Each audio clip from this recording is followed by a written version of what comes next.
اعوذ باللہ من الشیطان الرجیم بسم اللہ الرحمن الرحیم اما بعد فقد قال اللہ سبحانہ تبارک و تعالی فی کتابہ المبین وہو اصدق الصادقین بسم اللہ الرحمن الرحیم ولا تحسبن الذین قتلوا فی سبیل اللہ امواتا بل احیاء عند ربہم یرزقون۔ پروردگار عالم اپنی پاک و پاکیزہ کتاب میں ارشاد فرما رہا ہے کہ جو لوگ اللہ کی راہ میں قربانی دیتے ہیں یا جن لوگوں نے اللہ کی راہ میں قربانی دی ہے ان کو مردہ شمار نہ کرو، ان کو مردہ گمان نہ کرو، بلکہ وہ زندہ ہیں اور اللہ کی طرف سے رزق حاصل کر رہے ہیں۔ ناظرین کرام السلام علیکم۔ آج کا ہمارا جو موضوع ہے وہ ہے جنت البقیع کے عنوان سے،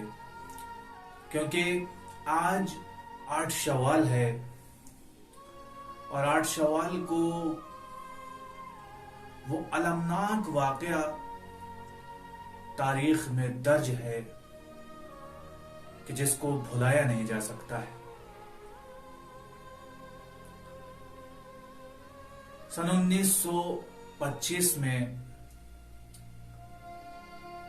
آل سعود یعنی وہابیوں کی جو حکومت ہے اور وہابی لوگوں نے کہ جن کے نزدیک قبروں کو ڈھانا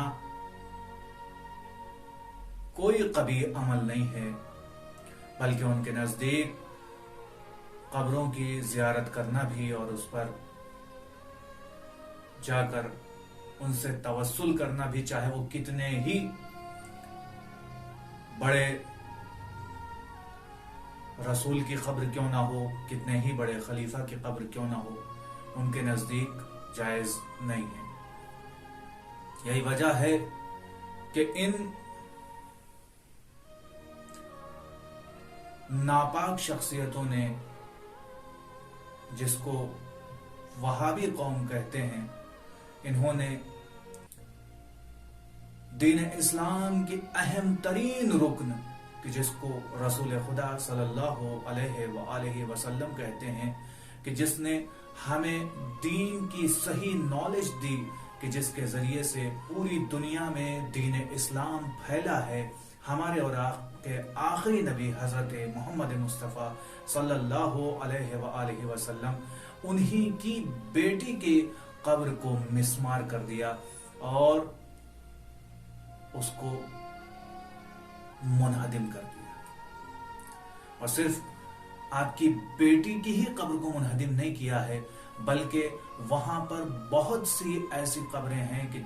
جن میں ازواج پیغمبر کی بھی قبریں ہیں، اصحاب پیغمبر کی بھی قبریں ہیں، اور آپ کے بعد آپ کے جانشینوں کی بھی قبریں ہیں، یعنی امام حسن مجتبی کی بھی قبر وہیں پر ہے کہ جو آپ کے نواسے ہیں، بڑے نواسے ہیں، امام حسین علیہ السلام سے کے بڑے بھائی ہیں، اور امام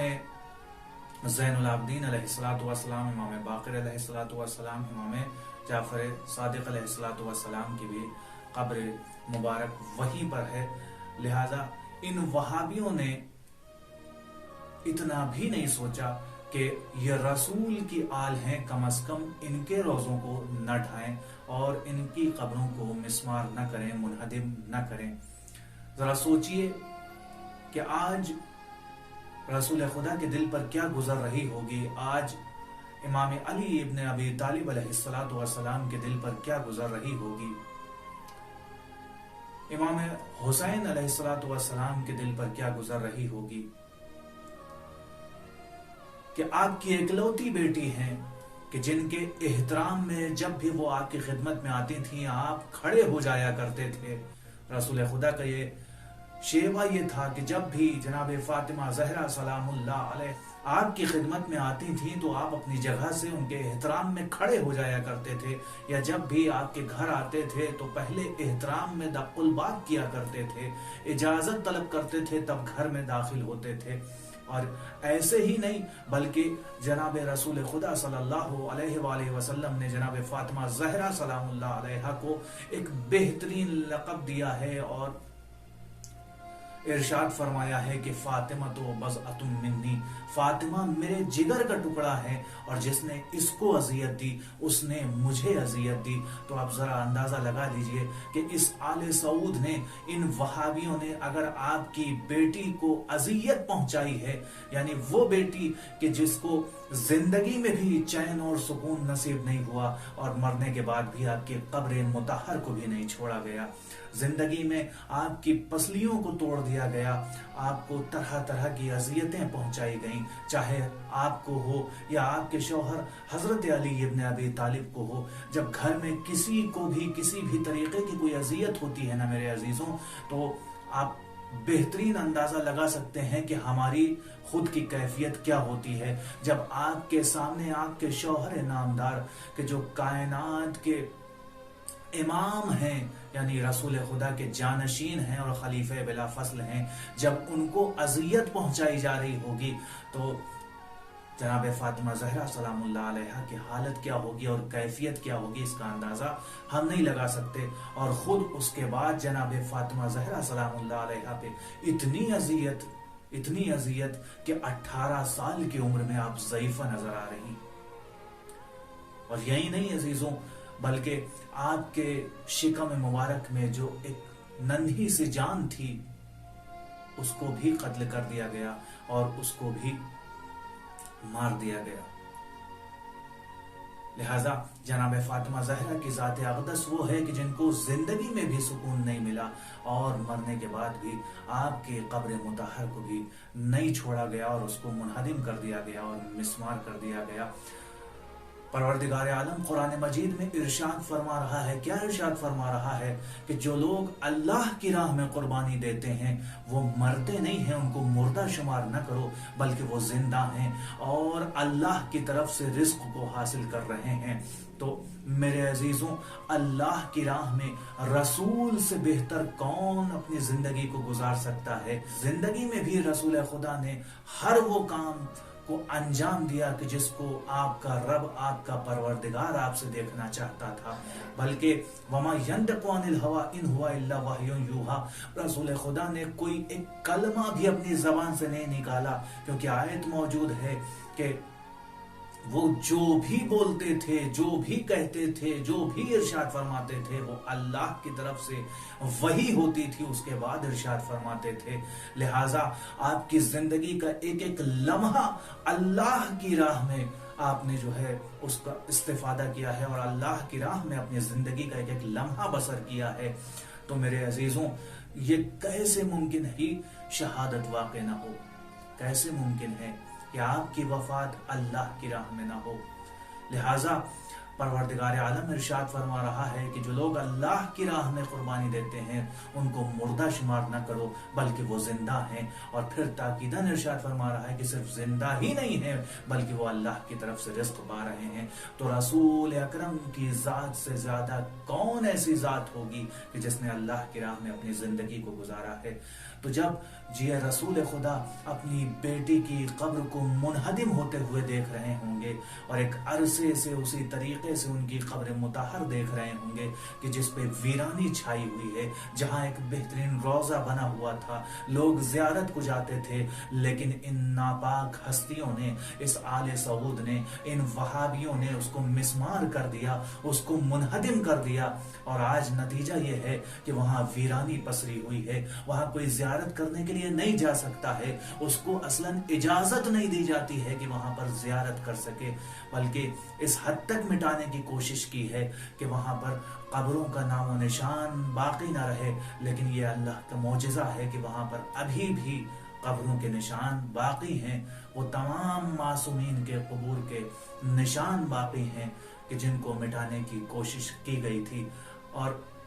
ستم تو یہ ہے میرے عزیزوں کہ انہوں نے رسول خدا جیسی پاک ہستی کی بھی قبر مطہر اور ان کے روضے کو بٹھانے کی پوری کوشش کی تھی۔ یہ الگ بات ہے کہ یہ لوگ اس میں کامیاب نہ ہو سکے۔ تو تو میرے عزیزوں، جہاں ایک طرف پروردگار عالم یہ ارشاد فرما رہا ہے کہ یہ لوگ زندہ ہیں، ان کو مردہ شمار نہ کرو کہ جنہوں نے اللہ کی راہ میں قربانی پیش کی ہے، تو میرے عزیزوں ذرا سوچئے کہ وہ علی کے جن کے گلے میں رسن کو باندھ کر باہر لے جایا گیا، جن کے سلام کا لوگ جواب دینا مناسب نہیں سمجھتے تھے اور ان کی توہین کرتے تھے، ان کی تحقیر کرتے تھے، اور امام علی علیہ السلام ان کے سامنے کسی بھی طریقے کے اف کا بھی اظہار نہیں کرتے تھے۔ کیوں؟ کیونکہ آپ اللہ کی راہ میں جو کام بھی کر رہے تھے وہ اللہ کی خوشنودی کے لیے کر رہے تھے، اللہ کی رضا کے لیے کر رہے تھے، لہٰذا آپ نے کبھی بھی کسی بھی موقع پر اف تک نہ کیا۔ ذرا سوچئے کہ